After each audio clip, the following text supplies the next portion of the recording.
Assalamualaikum warahmatullahi wabarakatuh. Kembali lagi bersama saya di dalam mata kuliah Knowledge Management, di mana dalam pertemuan kali ini kita akan mencoba melanjutkan pembahasan tentang apa itu manajemen knowledge, ya, ataupun manajemen pengetahuan. Ya. Baik, untuk mempersingkat waktu kita langsung mulai saja. Jadi setelah kemarin kita membahas tentang piramida dari knowledge management itu, ya, kita akan melanjutkan. Tetapi fokus kita kali ini bukan lagi pada piramidnya, akan tetapi pada tacit knowledge dan explicit knowledge, ya. Itu yang tanda panah di kanan dan kiri piramid itu ada tulisan tacit dan explicit. Itu fokus kita. Kenapa kok tacit itu prosesnya dari bawah ke atas, sedangkan eksplisit itu prosesnya dari atas ke bawah, ya. Oke, untuk mempersingkat waktu kita lanjut saja. Jadi tacit knowledge itu adalah pengetahuan yang ada di dalam kepala setiap individu, ya. Dan pengetahuan ini tidak akan diketahui oleh orang lain tanpa orang lain itu diberitahu, ya. Dan proses kepemilikan tacit knowledge itu beragam, ya. Ada yang berdasarkan pengalaman, ada yang berdasarkan pendidikan, ya. Makanya di dalam dia piramid ini itu tanda panahnya berasal dari bawah ke atas karena prosesnya sangat panjang, ya. Jadi tacit knowledge itu bermulai dari data, kemudian diolah jadi informasi, kemudian informasi itu digunakan hingga menjadi sebuah pengetahuan, dan pengetahuan itu ketika diterapkan akan menjadi sebuah wisdom. Lah, proses ini sangat panjang, tidak hanya 1-2 minggu selesai, 1 semester selesai, 2 semester selesai, tidak, ya. Jadi inilah proses tacit knowledge itu dibangun, ya. Kemudian explicit knowledge. Explicit knowledge itu adalah knowledge yang sudah dieksplisitkan atau dikodifikasi dengan cara dituangkan dalam bentuk yang dapat dilihat, dibaca, disimak, ditiru oleh orang lain, ya. Wujudnya apa? Bisa berupa SOP, ya, buku, video rekaman suara, ya. Kalau sekarang mungkin lewat channel YouTube, ya, ataupun tape recorder, ya, macam-macam. Dan ini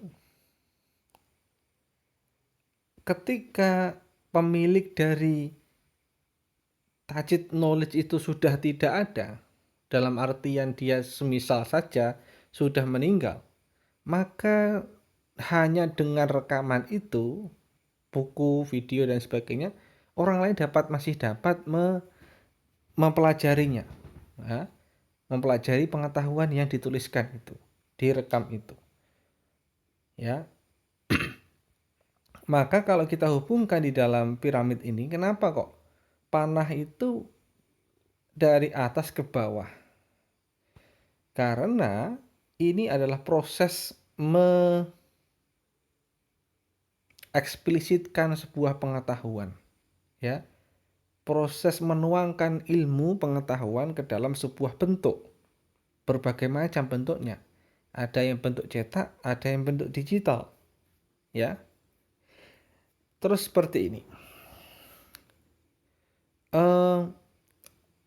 Ini saya berikan perumpamaan bahwa ketika seorang itu sedang memasuki masa belajar, ya, atau masa mengumpulkan pengetahuan, itu biasanya lebih lama dibandingkan pada masa mengeksplisitkan pengetahuan itu. Ini ibarat orang naik gunung. Orang naik gunung itu lebih lama naiknya atau turunnya? Ya, tentu lebih lama naiknya. Ya, karena beban gravitasi manusia. Ya, maka dari itu ini perumpamaan. Maka ini dapat dikatakan bahwa jika kita ambil kesimpulannya bahwa seseorang itu jangan sampai dia sudah menyerah ketika belum mencoba untuk mengeksplisitkan pengetahuan yang dia miliki. Untuk apa tujuannya? Agar pengetahuan yang dimiliki itu dapat dimanfaatkan oleh orang lain. Karena orang lain tidak tahu pengetahuan apa yang kita miliki, ya, kemampuan apa yang kita miliki tanpa kita mengeksplisitkan itu semua. Jadi seperti itu. Oke, kita masuk lagi.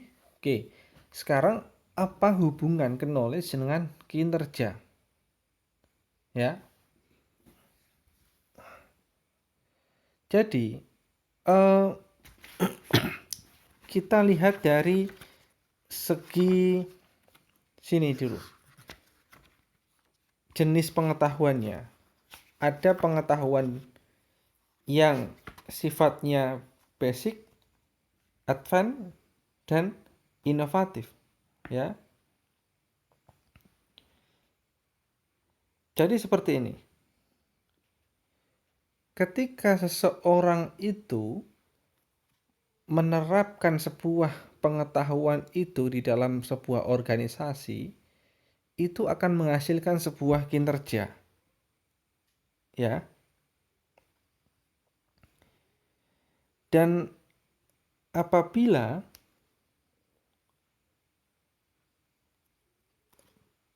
pengetahuan itu terus diterapkan di dalam bekerja, itu kinerjanya tidak akan kinerja itu tidak akan menjadi sesuatu yang tidak bisa diukur, ya. Pasti akan menghasilkan sesuatu yang bagus dan tidak bagus, ya. Kemudian selanjutnya, apabila seorang itu mempunyai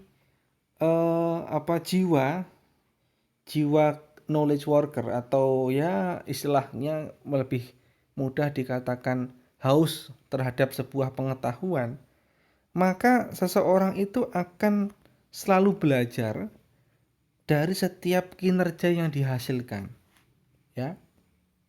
Jadi selalu dia nggak merasa cepat puas terhadap apa yang dia kerjakan. Kerjakan ini, wah aku sudah bosan gini. Aku coba itulah. Gimana sih caranya itu? Tanya ke sana, tanya bosnya, tanya temannya. Jadi dia akan mendapatkan sesuatu yang dapat menambah pengetahuan itu. Dan pengetahuannya akan diterapkan hingga menjadi sebuah wisdom, ya. Apabila ini dilakukan secara konsisten, maka ini tingkatannya akan menjadi bertambah, ya. Akan naik. Ya, awalnya dia hanya memiliki kemampuan secara basic, ya, basic knowledge. Basic knowledge itu apa? Kalau saya basic knowledge itu di dalam sebuah organisasi bisa dikatakan mereka yang memiliki ijazah, itu salah satu contoh saja, ya. Apabila ini nanti sudah karena dia melakukan pembelajaran ketika melakukan kinerja bekerja, ya, dia ini akan meningkat lagi kemampuannya, ya, masuk dalam advance. Bahkan apabila ini dilakukan secara terus menerus, dia belajar tiada henti, ya, dia akan mencapai level inovatif knowledge, ya. Semakin baik advance ataupun inovatif knowledge itu yang dimiliki organisasi pada seseorang itu, maka kinerja individu ataupun organisasi itu akan menghasilkan ini yang sebelah kanan, reliable, efisien, pelayanan yang memuaskan, memiliki integritas yang tinggi, ya, kemudian mutu terbaik, ya.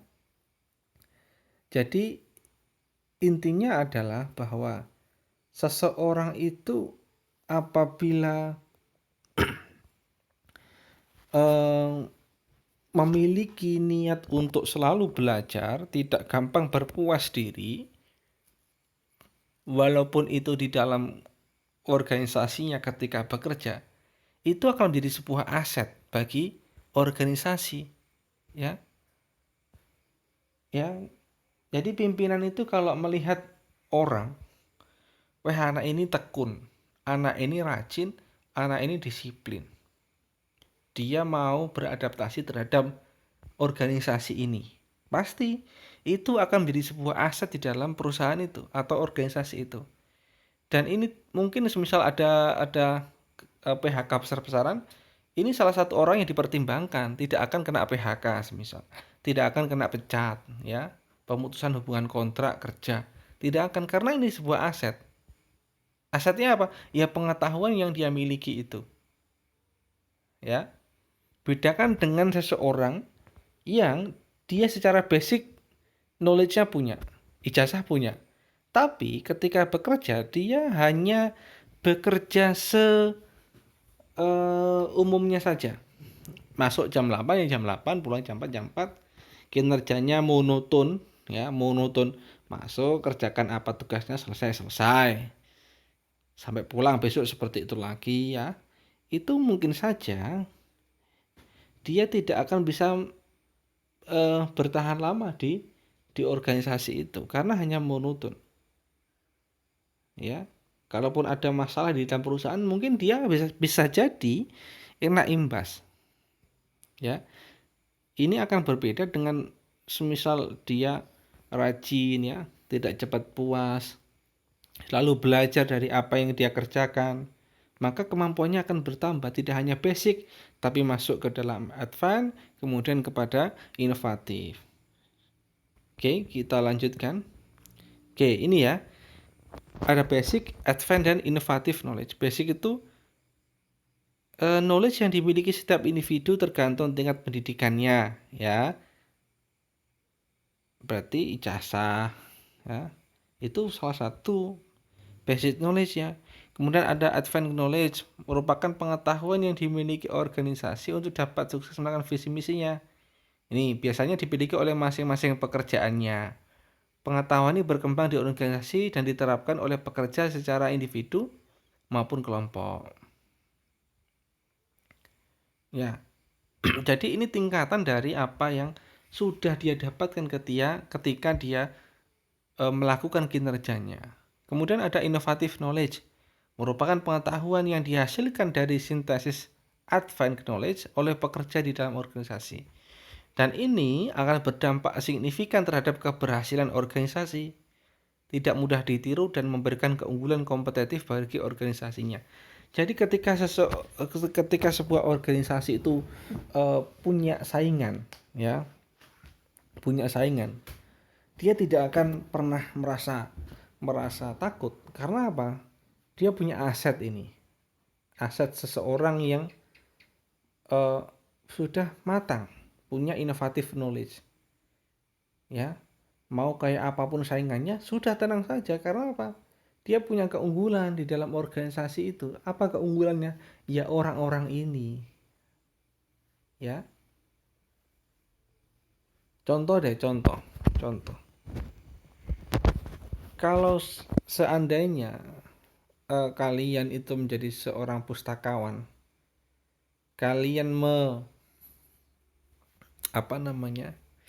menjadi pustakawan yang ramah, ya, menerapkan 3S, senyum, senyum, salam, sapa.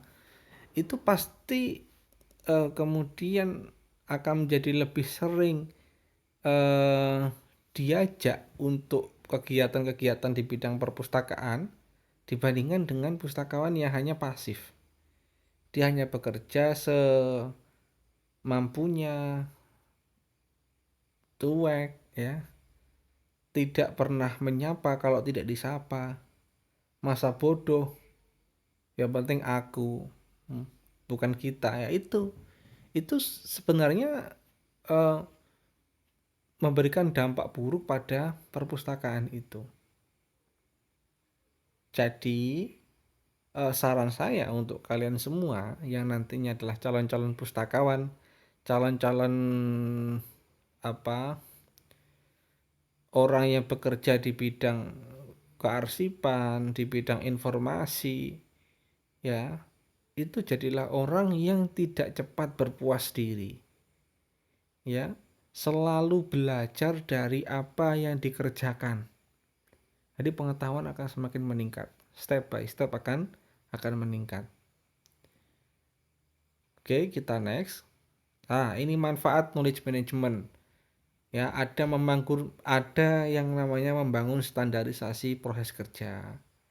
Jadi kerjaan itu, proses bekerja itu ada standarnya, ya, ada SOP-nya, membantu proses inovasi, ada inovasi di dalam setiap pekerjaannya, mencegah pengulangan kesalahan, jadi tidak salah dua kali dan seterusnya, mendorong replikasi sukses, mempercepat pengambilan keputusan, mempercepat proses pembelajaran, ya, mencegah kegagalan kinerja. Ini kemudian memastikan critical knowledge terjaga dan berkembang di organisasi. Critical knowledge itu apa? Kita merasa bahwa eh, kita tuh tidak cepat berpuas diri terhadap apa yang kita tahu, yaitu kritis dalam terhadap pengetahuan kita. Maka kita akan terus belajar di dalam pengetahuan itu untuk apa? Untuk mengembangkan organisasi. Kemudian membangun budaya pembelajaran di lingkungan organisasi yang bermanfaat untuk meningkatkan daya saing dan survival organisasi. Membantu jaringan pengetahuan di lingkungan organisasi. Jadi seperti itu, banyak sekali manfaatnya. Ya, ketika seseorang itu, organisasi itu menerapkan asas-asas knowledge management. Oke, kemudian ini pertanyaan yang ini akan menjadi bahan tugas pertama kalian di dalam mata kuliah ini, yaitu apa yang terjadi jika knowledge tidak mengalir di organisasi. Ya, silahkan nanti ini dijawab di dalam tugas pertama kalian. Tugas ini akan menjadi tugas pertama di mata kuliah ini. Nanti insya Allah juga ada tugas kedua di minggu ke 11 atau 12. Jadi seperti itu perkuliahan kali ini. Apabila ada pertanyaan, silahkan bertanya di forum diskusi dan kita nanti akan berdiskusi di forum tersebut.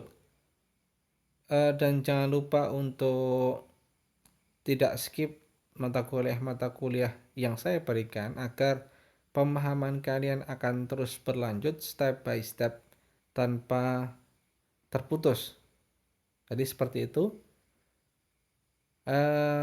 Baik, untuk minggu ini cukup sekian. Kita berjumpa lagi pada materi minggu depan. Dan saya akhiri. Assalamualaikum warahmatullahi wabarakatuh.